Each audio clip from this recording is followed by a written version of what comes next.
जैसे कि भाई हाल ही में एक वीडियो में भी हमने देखा था कि मिसेस नीता अंबानी जी ने जब पुअर पीपल्स और बेसिकली जो वहाँ पे बस्ती के लोग थे उनसे जब इंटरेक्शन करी थी, तो एक लेडी थी, उन्होंने उनको हाथ ऐसे मतलब हाई फाई के लिए हैंड किया था, तो उन्होंने टच नहीं किया। Though it is an offense, practicing untouchability is a complete offense.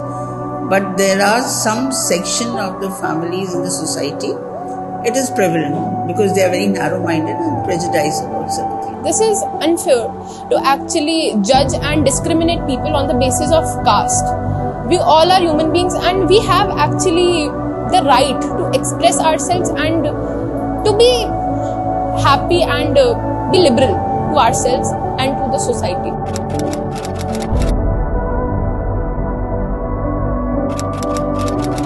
I haven't actually witnessed it myself, but I've heard my mother talk about it sometimes.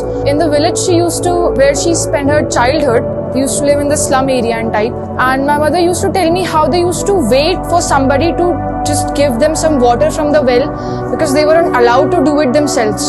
हमारे गांव में जब कोई भी इस तरह का व्यक्ति आता था तो उसे इवन पानी पीने की भी इजाजत नहीं थी, और अगर वो कभी पानी मांग भी लेता था तो उसको घर के टूटे हुए ग्लास में या टूटे हुए बर्तन या मिट्टी का कोई सकोरा कोई अगर पड़ा हो पुराना तो उसमें दे दिया जाता था, और उस बर्तन को वापस घर में लाया भी नहीं जाता था, उसको गली में फेंक दिया जाता था। जैसे मैंने अपनी ग्रैंड मदर को देखा तो वो घर में जब बाई जी झाड़ू वाड़ू लगाने आती थी तो इवन उनके बर्तन भी अलग रखे जाते थे और उस बर्तन को कोई टच नहीं करता था। यदि टच कर लिया तो आपको नहाना होगा।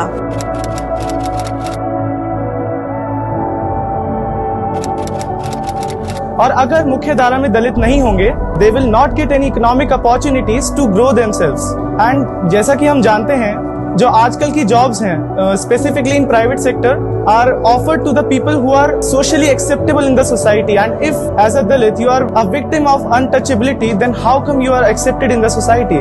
पीपल का ये माइंडसेट आज भी है कि दलित लोग को सेग्रीगेट करके रखना चाहिए, और वो लोग अगर हमारे साथ रहेंगे तो उसमें हमारा भी कोई रिलीजन या कास्ट या जो भी है वो भी धीरे धीरे इम्प्योर हो रहा है।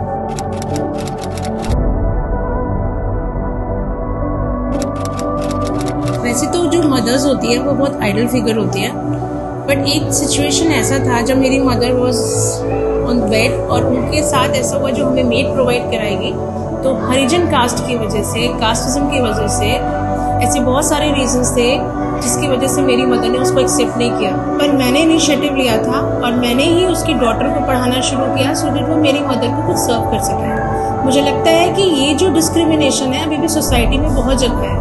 Education has obviously done its part to eliminate it, but I do believe that untouchability does exist. Like, I've seen it around me. I mean, the revolutionaries in the history of India, like Dr. B.R. Ambedkar, have fought so much for untouchability, and the awareness and the growing spark in the youth has changed a lot in the society. जब से education system में इनको involvement होने लगे, पढ़ने लगे, तब से ये अच्छी जॉब पाने लगे, तब से ही लोग बाग अवेयर हुए, और आजकल हर वर्ग के आदमी ये चाहते हैं कि ये हर जगह से हमसे आगे उठे हुए बराबर चले।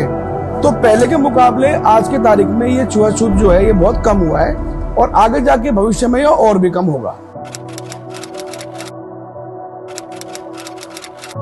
Let me tell you that we stay in a joint family and like 4 generations are staying together. So I have seen my chachis not behaving properly with some of my servants. Why? क्योंकि उन लोगों को education दी नहीं गई, उन्हें समझाया ही नहीं गया। They are one of our helpers. अगर उन्हें भी समझाया जाता जैसे हमने अपने बच्चों को समझाया, और आज हमारी generation they don't believe in all this, तो शायद वो लोग भी इसको नहीं आगे बढ़ाते। Untouchability is a crime, क्योंकि मानव जाति को हम केवल उनकी जात के आधार पर उनको ये बोलकर कि तुम इस जाति के हो, तुम उस जाति के हो, डिवाइड नहीं कर सकते और उन पर हम रूल नहीं कर सकते। लेकिन देर आए दुरुस्त आए। सो आज की जो जनरेशन है, they don't believe in all this. उनके लिए ह्यूमन बीइंग है।